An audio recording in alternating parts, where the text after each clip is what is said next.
Hello friends, अस्सलामु अलैकुम। আমি শ্রদ্ধা আনছি। আজকে আমি তোমাদের সাথে শেয়ার করব create custom list numbers in MS Word. Create your own numbered list in Microsoft Word Bangla. আজকে আমি তোমাদের সাথে শেয়ার করব কিভাবে আমরা এমএস ওয়ার্ডের মধ্যে কাস্টম লিস্ট নাম্বার তৈরি করতে পারি। তো কাজটা করার জন্য এটা আমরা মিনিমাইজ করি। মিনিমাইজ করার পরে এখন বিষয়টা করার জন্য আমরা বলছি আজকে এই বিষয়ে শেয়ার করবো। তাছাড়া আমার চ্যানেলে এখানে আমরা আমাদের বুলেটের উপর কীভাবে আমরা বুলেট লিস্ট ব্যবহার করতে পারি এর উপর আমার চ্যানেলে ভিডিও দেওয়া আছে, তোমার চ্যানেলে দেখতে পারো। তো এখন নাম্বার লিস্টের বিষয়টা করার জন্য আমরা আমাদের এখানে এই একটা নাম্বার লিস্ট নিলাম। নেওয়ার পর এখন আমি চাইলে এদিকে কোনো কিছু লিখতে পারি। লেখা আমরা লিখি এখন এই যে পরে 2, 3, 4 এবার আমি কিন্তু নাম্বার নিয়ে আমাদের করতে পারি, লিখতে পারি আর কি। এখন আমরা তাছাড়াও আমরা আমাদের কিন্তু যেভাবে আমরা কোনো কিছু লিখি ব্যাস লেখা এখন সিলেক্ট করে এখন আমি কীরকম নাম্বার দিব দিয়ে আমাদের লেখা নাম্বার দিতে পারি বা নাম্বার নিয়ে পরে লিখতে পারি। ব্যাস এগুলো আমরা করতে পারি।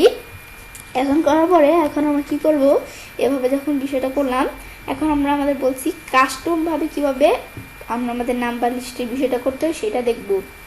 এটা তো আমরা সাধারণভাবে কীভাবে করতে পারি এটা দেখালাম, কিন্তু কাস্টমভাবে করার জন্য এই ডিফাইন নিউ নাম্বার ফরম্যাটে আসবো। আসার পর আমরা এখান থেকে আমরা কীরকম নাম্বার দিব এগুলো আমি চাইলে দিতে পারি। এই যে এরকম দিলাম, দেওয়ার পর এখন আমরা চাইলে এগুলোর ফন্ট চেঞ্জ করতে পারি।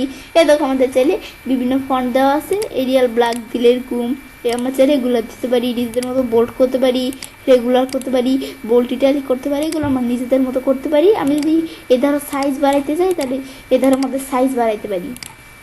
সাইজ বাড়ালে ধরো এগুলো দেখলাম। পরে আমাদের কালার, এগুলো আমরা কালার কীরকম দিব, কালার দিলেই কালার চলে আসলে। আন্ডারলাইন দিতে চাইলে আন্ডারলাইন দিতে পারি, কীরকম স্টাইলে আন্ডারলাইন দিব ব্যাস দিলাম। পরে আন্ডারলাইনের কালার কী কালার দিব ব্যাস এগুলো আমি তাহলে নিজেদের মতো দিতে পারি। আমি ধরো এই কালারটা দিলাম ব্যাস এগুলো দেওয়ার পরে এখন ওকে দিই ব্যাস হয়ে গেল।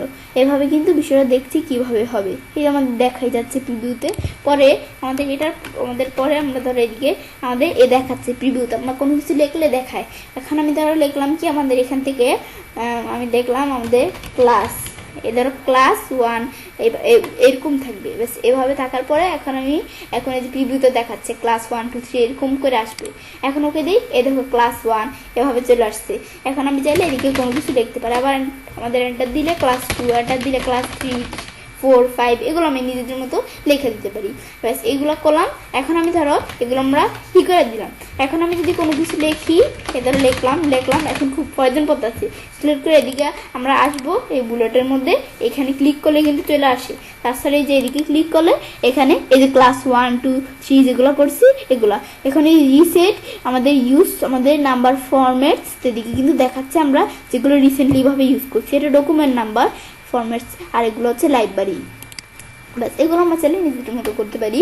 ব্যাস দেখার পরে এখন আমি ধরো আবার আমরা এদিকে এসে আমাদের অন্য কোনো করতে চাইলে আবার ডিফাইন নাম্বার আমি যদি এটার পরিবর্তে এই ফন্টটা হিসেবে ধরো সাইজটা একটু কমাতেই ব্যাস সাইজটা কমানোর পরে আমাদের এখন চাইলে একটু আমাদের লেখা একটু কালারটা একটু চেঞ্জ করলাম, ওকে দিই ব্যাস। এখন আমি এই ক্লাস 1 পরিবর্তে আমি ধরো এই ABC এগুলো দেখাইলাম।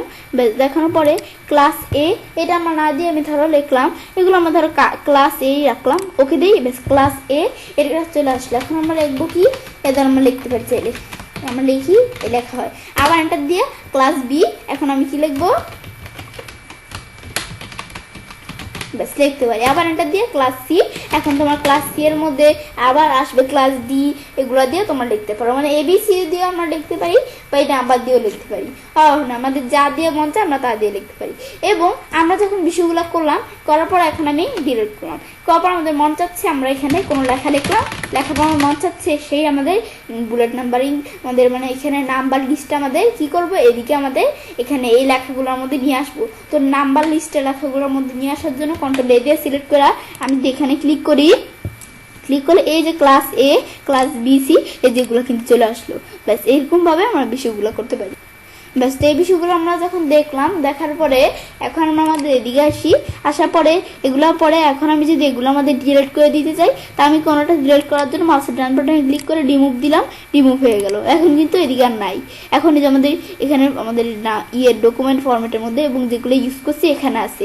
আবার আমি যদি মাউসের ডান বাটনে ক্লিক করে add to quick access toolbar, এটা দিলে কুইক অ্যাক্সেস টুলবারের মধ্যে অ্যাড করতে পারি, এই বিষয়গুলো করতে পারি। করার পরে পেন্সিলে কাজটা করতে পারি।